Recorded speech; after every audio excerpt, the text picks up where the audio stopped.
আসসালামু আলাইকুম প্রিয় খামারবাসী, আশা করি সবাই আলহামদুলিল্লাহ ভালো আছেন। আমিও খুব ভালো আছি। তো বাইরে অনেক বৃষ্টি হচ্ছে, তাই ঘরের ভিতর ঠান্ডা একটু পড়ছে। এই কারণে বাচ্চাগুলো সব দেখেন কিছু বাচ্চা এক জায়গায় জোড় হয়ে বসে আছে, এক জায়গায় এখানে বসে আছে।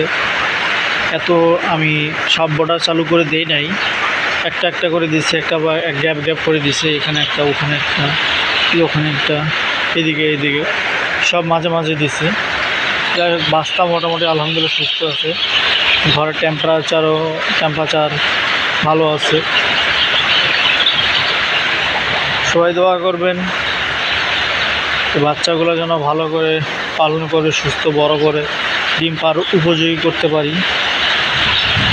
বাচ্চাগুলো এক জায়গায় সাইডে চেপে গেছে।